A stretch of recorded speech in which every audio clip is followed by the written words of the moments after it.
ત્યાં એ દીકરીની એના પરિવારજનોની જાણ બહાર એની મરજીની વિરુદ્ધ એની ગર્ભાશયની કોથળી કાઢી નાખવામાં આવી અને એનું જીવન બરબાદ કરી નાખવામાં આવ્યું। હું ખુદ પોલીસ સ્ટાફ જીઆરડીમાં નોકરી કરું છતાંય મને ન્યાય નથી મળતો તો હું કોના જોડે ન્યાય માંગુ। ગુજરાતમાં કાયદો અને વ્યવસ્થાની જાળવણીની જવાબદારી નિભાવતા એક મહિલા પોલીસ કર્મીને મદદ માટે હાથ લાંબો કરવો પડ્યો છે।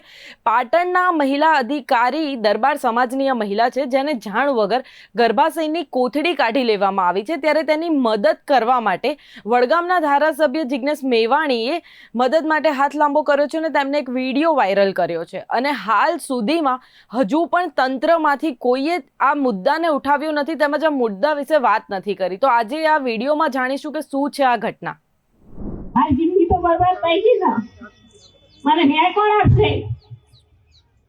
પોલીસ સ્ટેશનમાં જઈ હું ખુદ પોલીસ સ્ટાફ જીઆરડીમાં નોકરી કરું છતાંય મને ન્યાય નથી મળતો તો હું કોના જોડે ન્યાય માંગુ?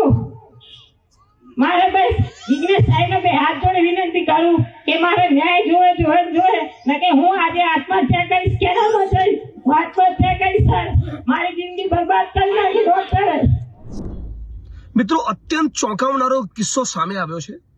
6 ડિસેમ્બરના દિવસે થરાદના મારા જાહેર કાર્યક્રમના મંચ ઉપરથી કાંકરેજ તાલુકાના થરા વિસ્તારની એક દીકરી જે જીઆરડીની જવાન છે, મહિલા પોલીસ કર્મી છે, અને મંચ ઉપર આવીને ફરિયાદ કરેલી કે થોડાક દિવસ પૂર્વે એક સર્જરી, એક ગાંઠના ઓપરેશન માટે એ પાટણની પ્રાઇવેટ હોસ્પિટલમાં ગઈ હતી।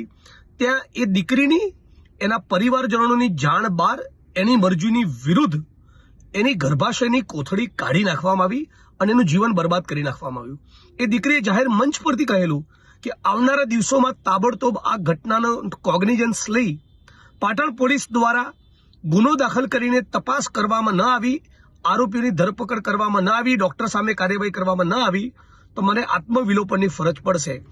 આ વિડીયો સમગ્ર બનાસકાંઠા, થરાદ, પાટણ, આખા ઉત્તર ગુજરાતમાં વાયરલ થયો હોવા છતાં ભારતીય જનતા પાર્ટીની આ સરકાર અને એમની પોલીસ, પાટણ પોલીસ, જે બુટલેગરો અને ડ્રગ પેડલરોને છાવરવામાં અતિ વ્યસ્ત હોવાના કારણે આ દીકરીનો ગુનો નોંધતી નથી। આવનારા દિવસોમાં અમારે બધાએ ઉગ્ર આંદોલનની, પાટણ શહેર બંધ કરવાની ફરજ પડે એ પૂર્વે હું ઈચ્છું છું કે તાબડતોબ પાટણ પોલીસ દ્વારા આ દીકરીને બોલાવી ગુનો દાખલ કરી કસૂરવાર ડોક્ટરની ધરપકડ કરી અને જેલના સળિયા પાછળ મોકલવામાં આવે, જેથી પૈસાની લાલચ કે અન્ય કોઈ કારણસર આ પ્રમાણે ડોક્ટરો આપણી દીકરીઓનું જીવન બરબાદ ન કરે, એમની મરજીની વિરુદ્ધ એમનું ગર્ભાશયની કોથળી કાઢી ન લે। આ પ્રમાણે કોઈ દીકરીની ગર્ભાશયની કોથળી કાઢી લેવામાં આવી હોય, એ દીકરી પોલીસની કર્મચારી હોય, જીઆરડીની જવાન હોય અને એ છતાં એની સાથે આવી ઘટના બને, આપણા રાજ્યમાં કાયદો અને વ્યવસ્થા કઈ હદે કથળી ગયા છે એનો વધુ એક દાખલો છે। હું માંગ કરું છું આ દીકરીની વહારે રાજ્યના પોલીસ વડા, રાજ્યના ગૃહમંત્રી આવે, તાબડતોબ ગુનો દાખલ કરાવી 24 કલાકમાં એની ધરપકડ કરે, જે ડોક્ટરના પાપના કારણે આ ઘટના બની છે। હાલ આ વિષય પર બસ આટલું જ। તમારું શું માનવું છે આ વિષય પર તે અમને કમેન્ટ સેક્શનમાં જરૂરથી જણાવજો। આવા જ વિડીયો જોવા માટે જોતા રહો બેનિફિટ ન્યૂઝ। લાઇક કરો, શેર કરો, સબસ્ક્રાઇબ કરો।